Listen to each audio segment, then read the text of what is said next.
pessoal! Sejam muito bem-vindos a mais uma EBD virtual! Sim. Não vou sentir falta de ficar falando isso o tempo todo, mas sejam muito bem-vindos. Eu sou Kelly. Sim, eu sou Paulinho, certo? Paulo, conhecido como Paulinho.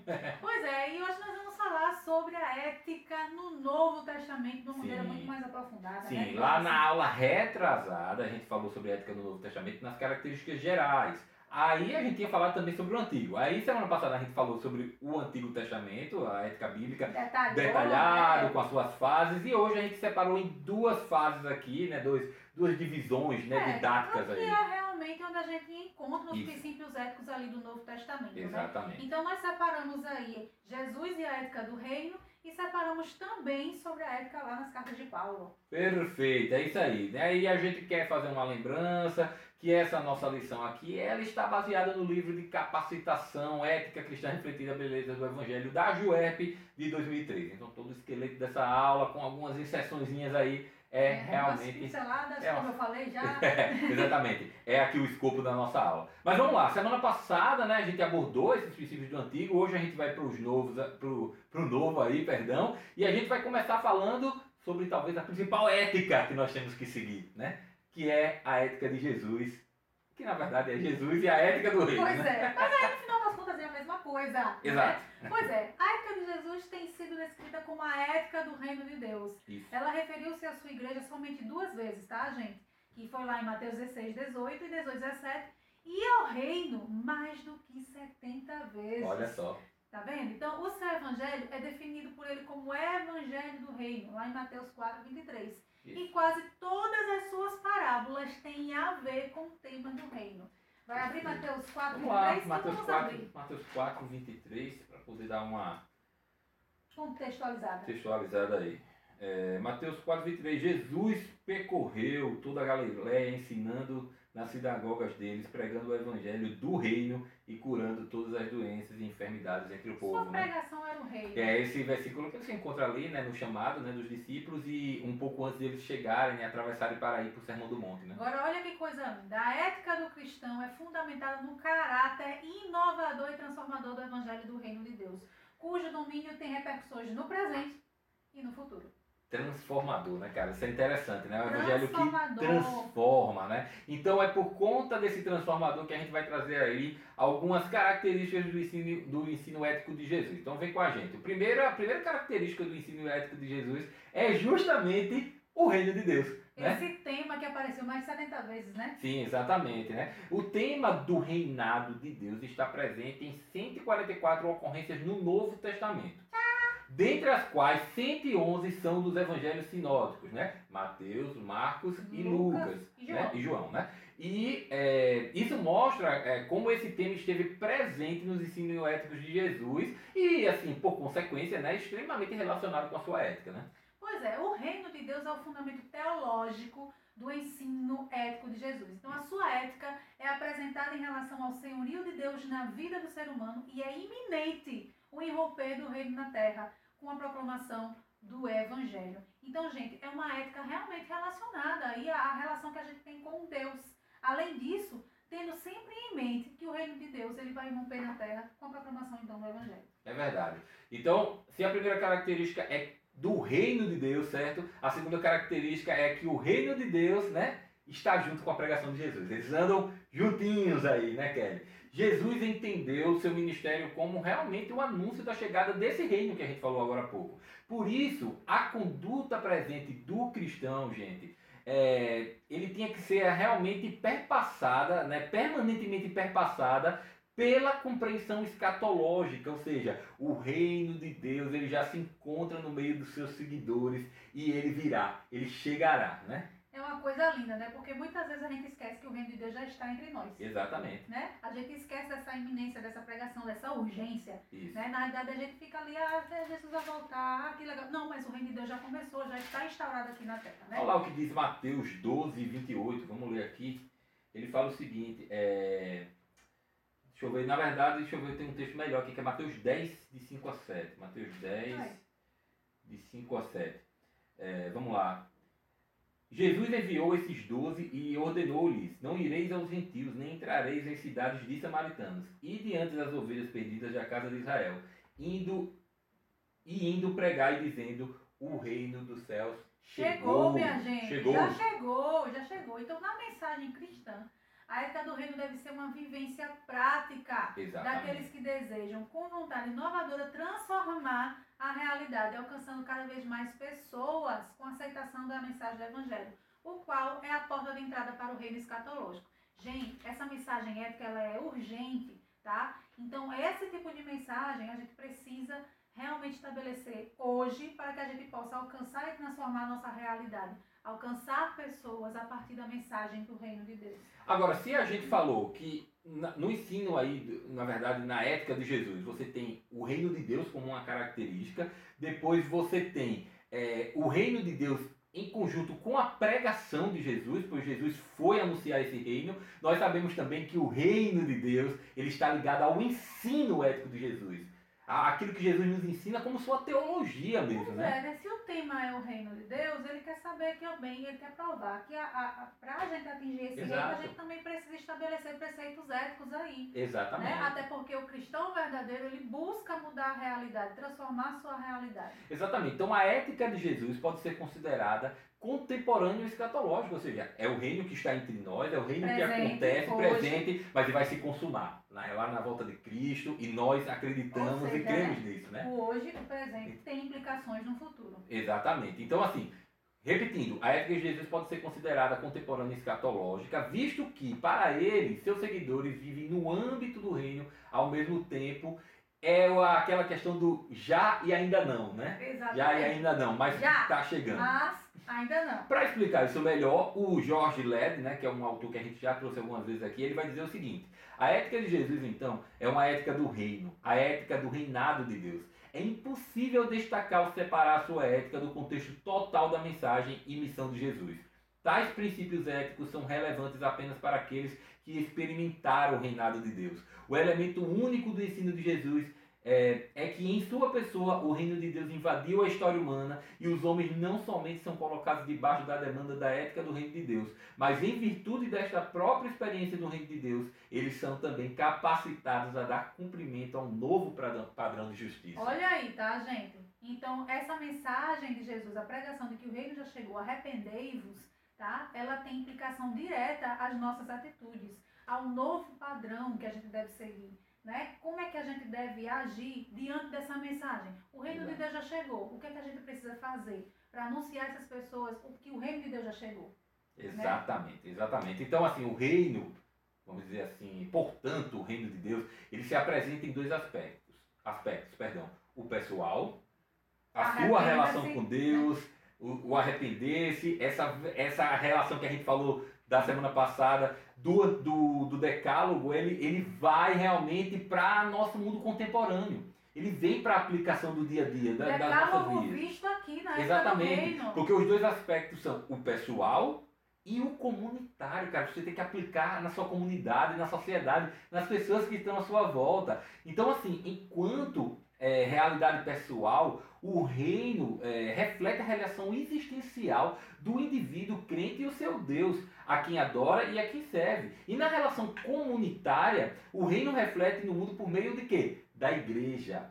Por meio da igreja, o povo de Deus constituído de todos aqueles que se reúnem em torno de um mesmo propósito para adorarem e servirem, cara, ao mesmo Deus, que é o mesmo rei, cara. É engraçado, porque na semana passada a gente falou sobre isso, sobre o caminho que o decálogo traz, né? Que é esse caminho. Primeiro a gente tem essa relação vertical aí com Deus, né? Uma relação verdadeira de adoração, de entendimento de quem é Deus na nossa vida. E a partir dessa relação com Deus, implica, então, o nosso proceder na relação com o próximo. Então, no final das contas, no Novo Testamento, isso realmente é reforçado pela ética do reino. Exato. Precisamos, então, ter uma relação pessoal e íntima com Deus, onde a gente se arrepende, onde a gente é confrontado, onde a gente reconhece a soberania de Deus sobre a nossa vida, e a partir daí, a gente vai agir, a gente vai se tornar igreja, comunidade, uma comunidade unida por um mesmo propósito, estabelecer um novo padrão e essa relação, então, com a sociedade de um modo geral. Em suma, a gente observa que o caminho mostrado lá no Antigo Testamento, na relação com Deus, é determinante para a nossa relação com o próximo. Ou seja, mais uma vez, isso demonstra a unicidade da Bíblia. Perfeito, cara.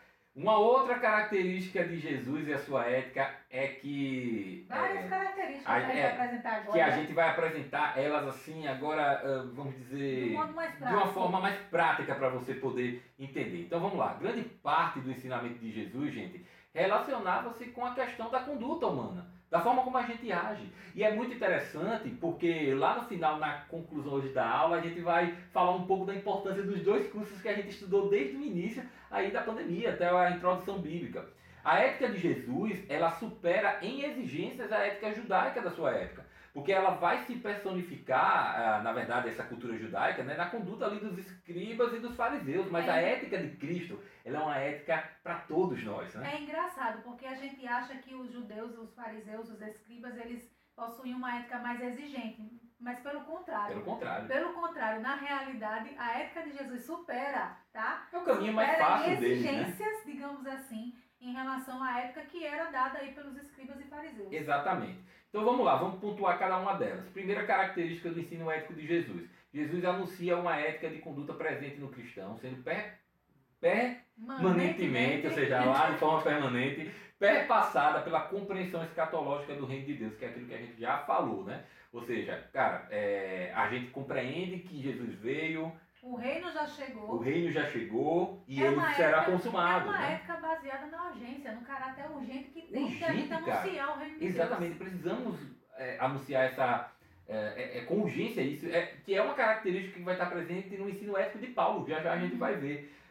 Você pode acompanhar aí no slide os textos que você pode ler depois para conferir essa característica aí. Mateus 12, 28, 19, 24, por diante. Uma outra característica é que a ética proposta por Jesus, gente, é uma ética do altruísmo, Kelly. É uma ética com fruto de um coração transformado por Deus. Onde você vai pensar no bem maior, você vai pensar em Jesus e você vai pensar no próximo. Você não é egoísta. Não sou mais eu, exatamente, Cristo né? vive. A proposta da ética de Jesus é uma proposta de olhar o próximo. É por isso que Jesus, ele olhou tantas pessoas e teve misericórdia de tantas pessoas. Ele foi o maior altruísta da história, o primeiro mártir, digamos assim. Ou seja, ele se entregou por aqueles que ele nem conhecia, pessoas condenáveis. Ele se entregou por pessoas que você jamais se entregaria. Mas olha só que interessante. Eu vou pular essa característica e depois eu volto para essa. Porque essa característica que a gente acabou de falar, ela é uma característica que implica em quê? Num Deus que falou, quem nunca pecou atire a primeira pedra, mas ele também é o Deus, é o Jesus que falou assim, olha, não atire a primeira pedra, mas você vá e não peques mais. É por isso que a ética de Jesus, ela se mostrou bastante convicta acerca da importância inegociável da moralidade interior humana. Ele ressaltou que o correto comportamento exterior devia estar em consonância com a verdade do mundo interior do sujeito. Aqui ele está falando muito de você não ser hipócrita, de você falar uma coisa, né, e depois viver outra. E ele também olha para a questão do nosso interior, de que nós somos de verdade. E ele fala que apesar da gente errar, a gente erra, mas a gente se arrepende, como até ele falou. É engraçado, porque no Antigo Testamento, quando a gente falou sobre a ética do Antigo Testamento, a gente disse que um dos preceitos de Deus era isso, ele tinha essa preocupação com o interior, né? Vimos isso, acho que foi na época dos sábios, né? Se eu não me engano, né? Isso. Mas enfim, no Novo Testamento isso é ainda mais evidente e reforçado por Jesus, porque parece que os judeus esqueceram desse detalhe do interior. Então, diversas vezes, Jesus traz aí, vocês estão falando de não cobiçar a mulher do próximo, mas eu digo que se você desejar, se o teu olho desejar, você já está em pecado. Ele também fala lá também dos fariseus, quando ele fala, não adianta você lavar a parte externa do prato quando o interior está sujo. Isso. Então isso é retomado por Jesus com maior evidência, porque os fariseus se esqueceram desse detalhe, que Deus olha o nosso interior. Perfeito. Então uma outra característica também é que a ética de Jesus proclamava, agora sim seguindo a ordem, aliar as dimensões vertical e horizontal dos relacionamentos, aquilo que a gente já falou. O amor de Deus implicava no amor ao próximo e o amor ao próximo estaria fundamentado na relação pessoal por Deus. A gente já falou bastante na aula passada sobre isso e hoje. E aí, agora sim, a gente já falou sobre essa característica aí da moralidade do interior humano que Deus dava muito valor, mas também no pensamento do ensino ético de Jesus tem uma característica muito legal. que o ser humano só se torna espiritual e moralmente livre quando encontra sua plena liberdade no âmbito da vontade de Deus.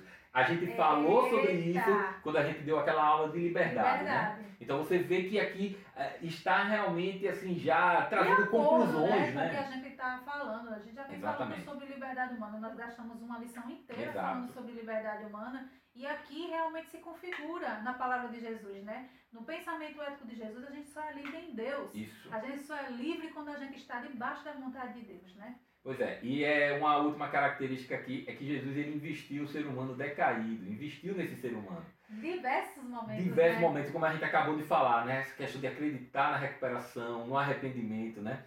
Ele acreditou que esse humano meramente rebelde, ele podia realmente se recuperar, pois ele o via como ser espiritual e realmente como moralmente recuperável, porque isso ia apontar para o valor da dignidade humana.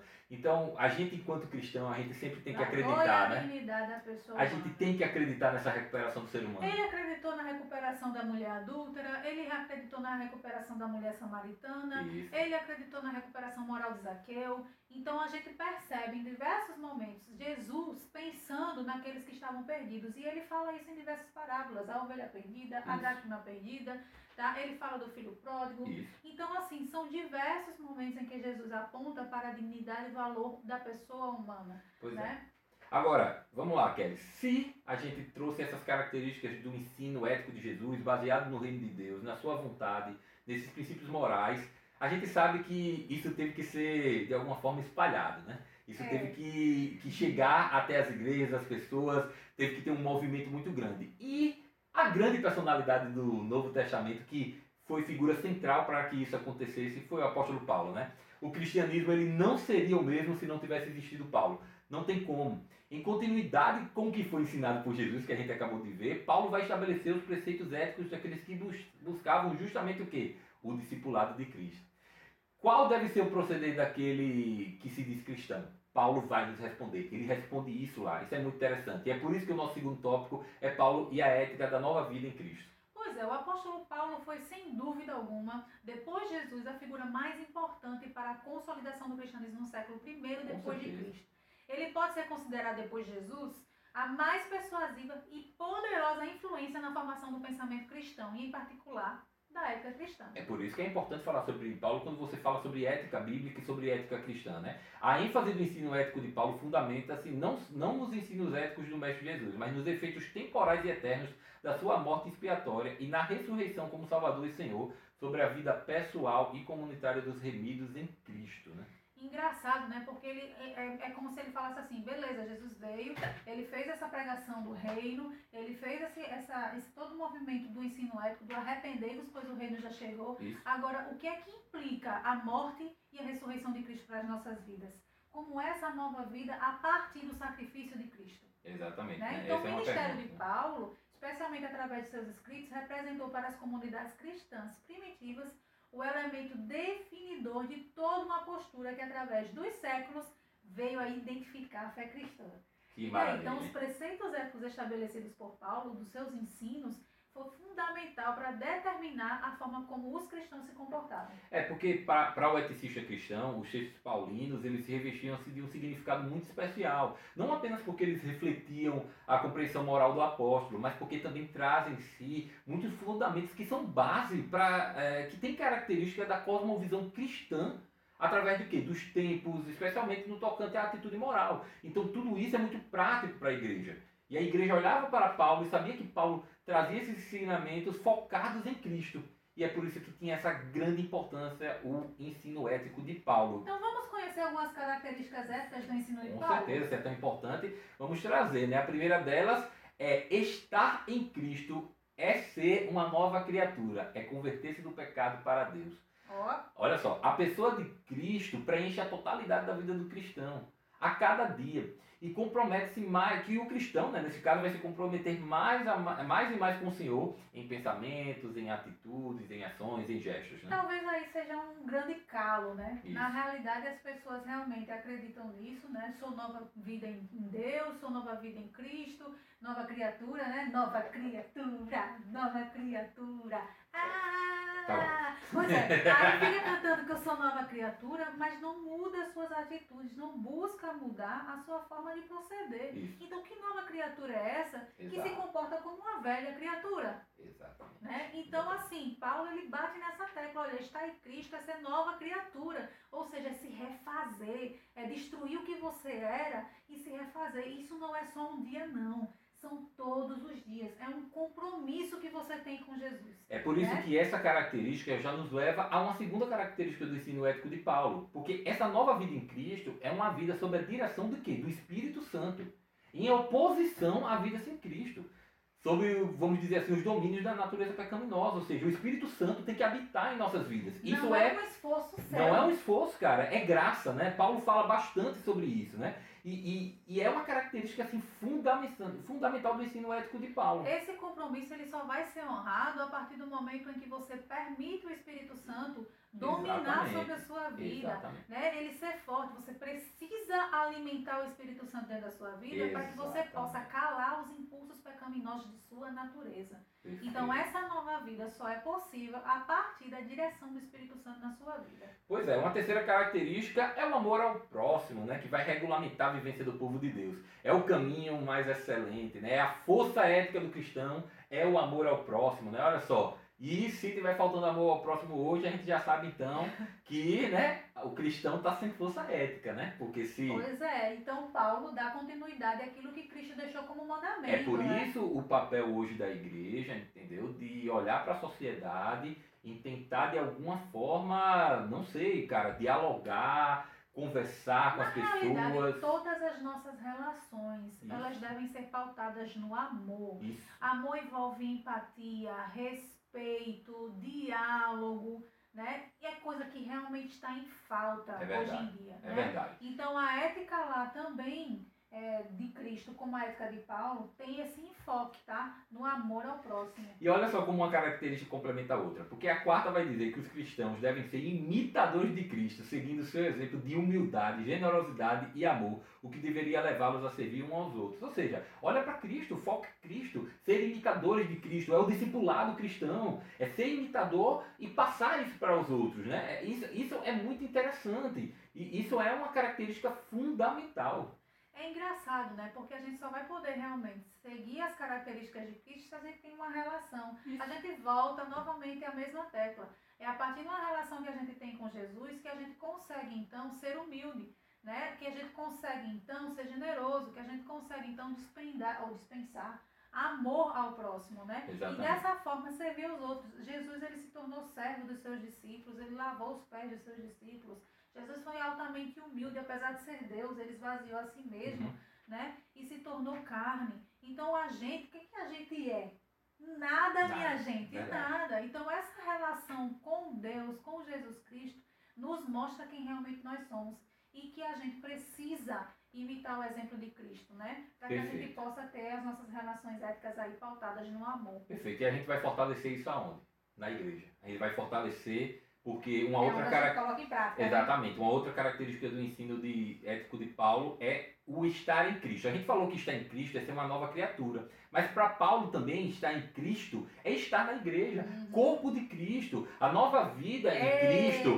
A nova vida em Cristo encontra seu ambiente assim, fomentador, seu ambiente incentivador na comunidade dos fiéis, de todos nós, na comunhão daqueles que são redimidos por Jesus. Ou seja, cara, é na igreja que você vai fortalecer isso. Ah, eu consigo ser cristão sem ir para a igreja. Lendo engano, meus amigos. E a igreja é um lugar que a gente sabe, onde nós todos temos falhas, mas é lá, nesse ambiente, que juntos nós vamos aprender e estar em Cristo, no seu corpo, cada um com sua função, em realmente fazer a diferença para o reino de Deus, né? Aqui vai um recadinho ético, tá? Ético e cristão, para aqueles que afirmam a famosa frase: eu não preciso de igreja para ter uma relação com Deus. É aí que você se engana. Porque a relação com Deus nos impulsiona a ter uma relação com a comunidade, a ter uma relação na igreja. Lá nós encontramos propósito. Então é justamente essa ética cristã de Paulo que nós precisamos sim estar dentro da igreja, porque lá é o nosso lugar. Lá é onde a gente exerce a ética que Deus quer que nós exerçamos.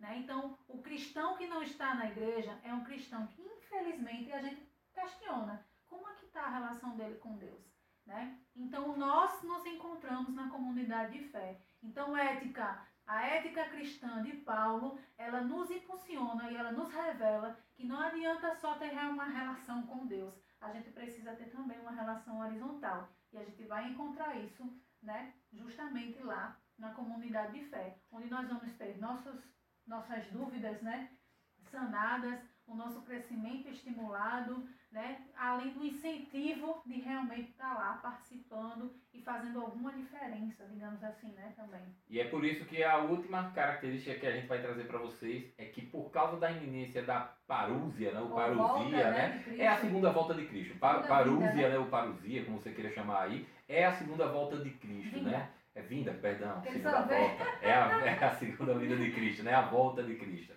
Por causa da iminência da parúsia ou parousia, os cristãos devem ter uma conduta ética sem mácula, com as vidas marcadas pela santidade, conservando-se integralmente irrepreensíveis enquanto aguardam o retorno do Senhor. É isso que Paulo quer, ele recomenda que a gente faça. Vigia a igreja. E lógico, e lógico que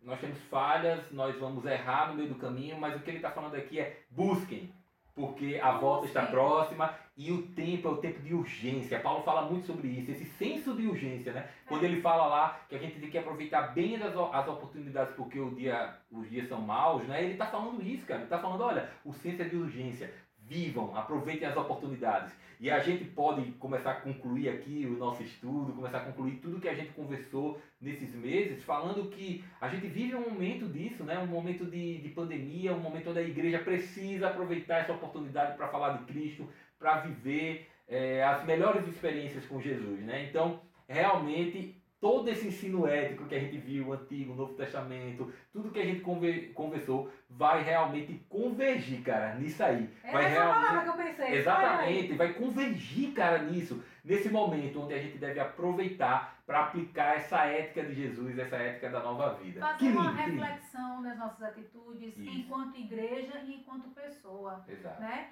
O estudo ético da Bíblia, ela vai realmente nos confrontar, é como um espelho mesmo. Como é que tem sido a minha atitude enquanto pessoa Exato. pessoa que se diz cristã? Como é que tem sido a minha atitude em relação à minha comunidade de fé?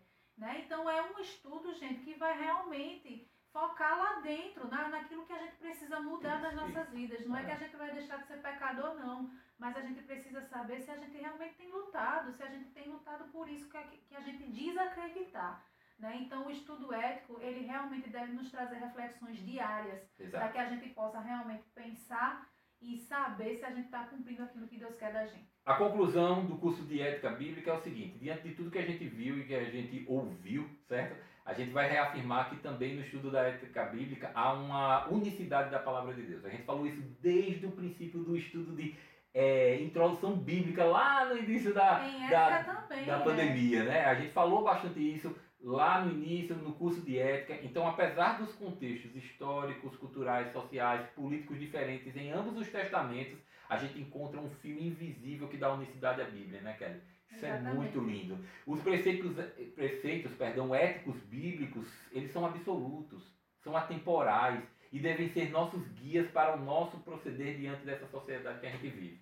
Claro que existem alguns preceitos éticos que ficaram com o tempo, mas aqueles preceitos éticos que nós falamos nessas duas últimas lições, eles são absolutos, tá? Eles são absolutos e a gente são aplicáveis hoje. E a gente pode olhar à luz das ferramentas que a gente viu ali, hermenêutica, exegese, tudo isso vai nos ajudar a tornar essa ética hoje presente, né?